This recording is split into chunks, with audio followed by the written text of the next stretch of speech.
Taiwan is doing this, Taiwan is doing that, and I get emotional about it because I feel like I struggled with living here for so many years, and now I'm like, I'm living in the best place in the world.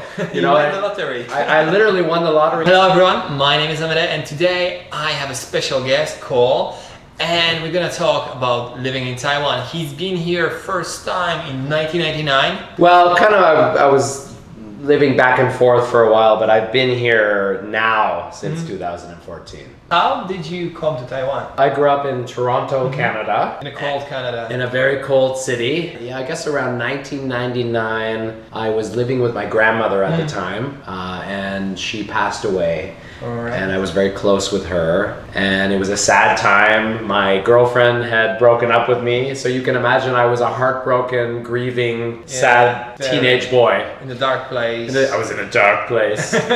My sister, who was living in Taiwan at the time, she called me and she was just like, Cole, you're not having a good time in Canada. Why don't you come and live in Taiwan? Literally 2 weeks later, I bought a ticket, got on the airplane, and here I was. I arrived in the Taoyuan airport, and then this is before the HSR, so I bought a bus ticket, and I have to say, it was a time when there was less English in Taiwan, and I didn't know Chinese at the time, so communicating was a lot of facial expression, body language, pointing to things. No smartphones, no Google Translate. Nothing. Yeah, like it was, I mean, it's amazing when you think about where we've gone with technology. So somehow I stumbled onto a bus. So I get dropped off at Sogo, and I don't know where I am. It's this crazy country, and I meet these, I don't know, American-born Taiwanese, and they're like, hey dude, where are you from? And I'm like, oh my God, you speak English. Sister's boyfriend at the time, he wasn't very reliable with time, so it was like 2 hours went by. Finally shows up on his motorcycle, and I'm like, dude, I have a suitcase. So it didn't work. So then we found a taxi. Okay. Get in a taxi, and there's no phones to communicate, and so the taxi can't keep up with him on his motorcycle or scooter. So the taxi gets lost and ends up circling around. And then he ends up getting scared, like stressed about me because he can't speak English and I can't speak Chinese, so he lets me off. He doesn't even charge me. He's just like wants to get out of this situation. Yeah. I get off the taxi again. My sister's boyfriend, he's still like, where did Cole go? I'm like, oh, can someone help me? And someone hands me one of those old, Nokia flip phones with like a keyboard on it. I'm like, okay, so I call. He's like, where are you, Cole? And he's like, Cole, take a taxi. And he told me the name of the street. So I get in another taxi, and I get to the apartment. I get upstairs to the 19th floor, and my sister opens the door, and I just give her a big hug, and I was literally in tears. But I felt so relieved, man. So yeah, that was my welcome to Taiwan, day one. But now you want to know, what did I do that night? Stinky tofu. No, I wasn't ready for stinky tofu yet. That wasn't in my heart yet. I went to KTV with my sister and her boyfriend. We ended up at a KTV having probably a classic Taiwan beer, singing songs, and I was like, okay, I feel like I'm home now. Like, what did you imagine Taiwan before, and when you came in, what was the difference? Okay, so you know how some people actually research about places they're going to go? Yeah. I don't do that. It was more modern than I was expecting. In my mind, I was literally picturing like jungle and like country, like dirt roads. Oh, it's like Southeast Asia. Yeah, I was not expecting like an actual city. So when I got here, I was like, okay, this is cool. Like it's not a jungle, right? And I'm like, okay. So my feeling of it was, I'm living somewhere where nobody understands me and I don't understand them. It was kind of scary, but exciting, I guess you could say. Very exciting. What was like, you couldn't understand about Taiwan? Confuses me to this day. Wearing your jacket backwards. Yeah, and it's not very fashion-like. I don't, and I've talked to different people, and some people say, oh, it's when you're driving a scooter, it blocks the wind. It actually works. Does it work? One of those things that are actually ridiculous, but they work. Years ago, a friend of mine said, you take this jacket and put it in front of you. And like, what if somebody sees me, but people won't judge you. I had like a friend, in the UK, and he was going out in the winter, and he has like a one hat for fashion when the girls were around, and one, from grandma when it was cold around.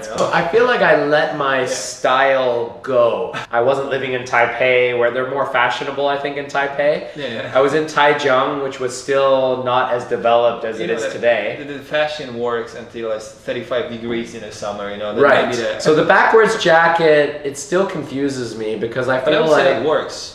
So you're saying it works? Yeah. I don't understand how umbrellas work on a scooter. Or umbrellas on a bicycle. How do you?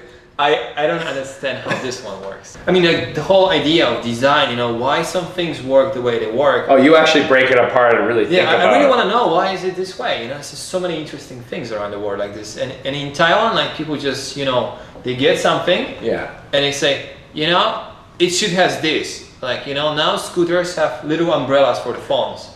Which makes sense. Yeah, it makes sense. The sun actually makes your phone overheated sometimes. Yeah, but that's what I mean. In Taiwan, like people, there's a problem with something, they fix it immediately. But sometimes the ways they use maybe too much, duct tape, this kind of way. I've seen a lot of duct tape on scooters in my time. Yeah. So on my own scooter, for that. Taiwanese are very, very fast and very creative and innovative this way. Like there is a problem with something, no problem, gonna fix it. Like I also was wondering, so you have a baking gloves, right? It's an item in a shop called baking glove. But some people use it on a scooter. So my question is, how is this item called in a shop? Oh. Because, I need to buy baking gloves for my scooter. Or there are scooter gloves.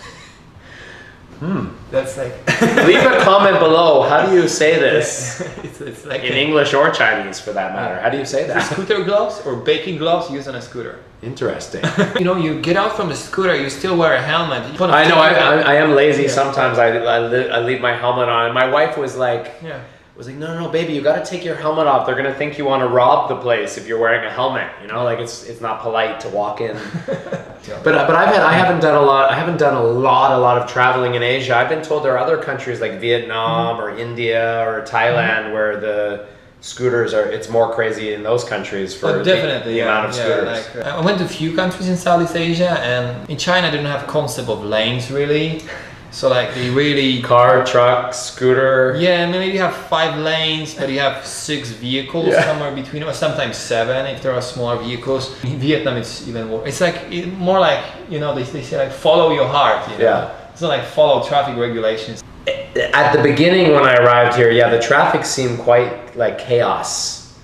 And I remember getting my first scooter. It was a 50cc. So I had my first accident was like 2 days into driving my first scooter, and it was just I was driving and I got caught between the curb and a car, and I ended up spraining my ankle. It was entirely me, just being stupid the way I was driving. I realized that there is a method to the chaos. I think once you've been here a long time, there actually is a flow, and you kind of get into the flow once you become aware of how things are. I spend lots of hours watching scooter accidents and car accidents, and really it like opens your eyes. More people living in Taiwan per square kilometer than anywhere in Western country. Do you think most accidents are avoidable? Predictable. Or predictable? Like, whenever you think you just have to always, expect the worst. Like, you go straight, it's empty lane, but you always need to predict maybe somebody didn't look left and right and just gonna pop out straight. Yeah, so as long as you know in your mind something that you think in your mind might happen, it might happen. And I think you kind of have to feel it. Won't that make you a better driver too if you just think that way? Yeah, you just need to think a few steps ahead. I think if you really want to love Taiwan, there are a few things you make peace with. Traffic is one of the things you need to make peace with, and then you can really love here. There are lots of places in the world like living is comfortable or it's good quality, but the thing that really made me love Taiwan and fall in love in Taiwan is actually the fact that all those things are available. You can go anytime. There are like waterfalls, I remember my first trip to Kenting, me and my friend, we ride like this old Yamaha Majesty scooter. There's this highway, like winding road, left, right, mountains on the left, seaside on the ride, and then we arrived to Kenting, and you have this nice sandy beach, and like, wow, this place is amazing. That was my so my first trip out of Taichung was to Kending. Rented a scooter, exactly what I think every foreigner maybe does that when they get here. Wearing sandals and just like, I felt like I was in like this tropical paradise, you know? Exactly. No, I love blue skies, crystal clear water, like Kending, like freedom. Like I just had this sense of like, I'm living my life. Yeah. You know, like I'm really in a paradise right now. You know, it was just very exciting. Yeah. After that, you know, we started exploring like a Pindong mountains, like all those waterfalls one by one, and that blew my mind. Yeah, the waterfalls here, assuming we have rain, of course, are beautiful. It's gonna rain. It's gonna rain. It's gonna rain. The contrast of this nature, it's like those crowded cities and like 9 markets, and there's so many, you know, types of food to choose from. It's crazy. Yeah. So do you have any favorites? I love stinky tofu. You should ask me, did I love stinky tofu when I first tried it?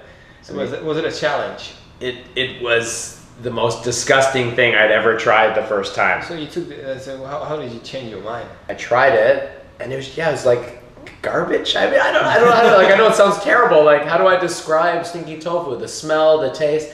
There was nothing. I couldn't understand. It was overwhelming. I couldn't understand why do people like talk about this like from their hearts, like chou tofu. You know, you are not a Taiwaner unless you got to try chou tofu. You need to do it. I think I must have tried it a dozen times, and then one day just like this like shift, I guess I became Taiwanese. This like click, this shift in me. I finally ate it, and I finally understood the love and the passion for stinky tofu, and I finally was like, wow. It's like kung fu movie, you know. But you weren't struck by lightning. You weren't like beaten by cobra. But you had a taste of stinky tofu. My spiritual awakening was discovered through stinky tofu. I became enlightened. And the second food I just wanted to say was, of course, I'm going to say G pie. Can you imagine like if KFC, like in other parts of the world, came up with a G pie like Taiwan signature as like a special thing that they had at KFC. Like now they have McDonald's with the boba milk tea. Right? See, smart. Yeah. That's marketing for you. They should do it. Yeah. They could actually have it because now they have corn soup in Taiwan as a signature dish. Why not? So tofu at McDonald's. Stinky tofu burgers. It could work, you know. So we 臭包. 臭包. 我要一个臭包. And then Kaohsiung has its own, do you know the name of it in Chinese? They have their own McDonald's in Kaohsiung. Like, it's like a Kaohsiung brand. That's you mean the one with the Taiwan McDonald's. What do you call that place? I know which one. It's Dan Dan Pao. Yeah, maybe that's it. Dan Dan Burger or something. And that's a weird place because you can get like shifan, like congee, and hamburgers. Like it's got a very interesting menu actually. So. Oh, it works. Yeah, people like it, so it's a good business. Obviously, you didn't eat this kind of food when you were back in Canada. Strangely, and it's more in recent years, my diet is actually healthier. A lot of people are like, oh, Taiwan food is very fried or salty. I'm actually healthier since I lived in Taiwan because I think the portions are smaller to begin with. Yeah. So if this is Canada food, the Taiwan food would be like that. And maybe just after years of eating fried food, you start to go to the healthier food after you... Yeah, you're getting older. You get older. You're not 21 with the tank top anymore. Right. Meat, vegetable, and the fruit. I mean, why do you don't need candy or junk food, the fruit. Yeah, there's so many of them here. Good. But they actually a little dangerous if you were. Oh yeah, be careful. I mean, very like Taiwanese fruit, like extremely sweet. But you can have mango during mango season and have a sugar overdose, and the mango season will end. You won't be on the sugar for the whole year. You're not gonna be sugar high all year long. But then everyone's all like pineapple, and pineapple is so good. I love pineapple, but it's also very sweet too. Yeah, I know they're very creamy and like they have like this flavor. It's just amazing. I'm kind of weird though because there are more sour pineapple, and I'll go to the fruit stand and I'll be like, 不要很甜. I want to have like the swan or the sour. I know. And they look at me like, no. This is very sweet. You have a certification. Is the sweetest pineapple in the world. I'm like, no. I want the sour pineapple because I think it's actually delicious. Yeah, I actually prefer when it's like whole pole. Like you have sweet and But I think I'm doing the Taiwanese market a favor because I think Taiwanese people do tend to prefer sweet. You also do your wallet a favor because usually when a fruit is not so sweet, it's cheaper. Yeah. So. And we want to support pineapple in Taiwan, which is delicious, by the way. Yeah, I can eat all the sour ones. When you left Canada, you were on your own here with your sister. Yeah. And now years later, you have your wife, you have your family, and how did this happen? How do you feel with this altogether? So my sister eventually went back to Canada. When I arrived in Taiwan, I was free. I was. Maybe I might go to the bar and have a drink. And then I met my wife. Being with my wife really opened the cultural doors to my life in Taiwan, getting to know her family. And I'm grateful to say they welcomed me into their home and their hearts quite quickly. Taiwan is a very amazing place to raise a family, actually. It's an adventure, right? Like I can take my kids to a waterfall one weekend, like you were saying. We can go to Taipei and see a big city. And Taiwanese people are very friendly, and it's so easy to make friends with them. So easy. I mean, and if you could just speak a little Chinese. So I would say to the foreigners that don't like even I'm studying now. I am actually going to class now, trying my best to catch up to people like this nice fellow here, No Chinese. Yeah. 听不懂,不知道. But if you could just say 你好, they'll be like, oh my god, like, 好厉害哦,你的国语很好, oh, 很好. And I feel like they're so kind that way. Yeah. They motivate you. They make you want to, like, the people here make me want to try harder with language, Being a father in Taiwan is amazing. Like a lot of people ask me, is it better to raise children here in Taiwan or in Canada? I think life is easier here. Yeah. I think if you need a doctor, you can go to whatever kind of and it's so fast. Yeah. Like you can go any time of the day and you're gonna find someone. I think the cost of living, although it's higher now than it once was, it is more expensive now, but it's still cheaper than Canada. The healthcare is superior here.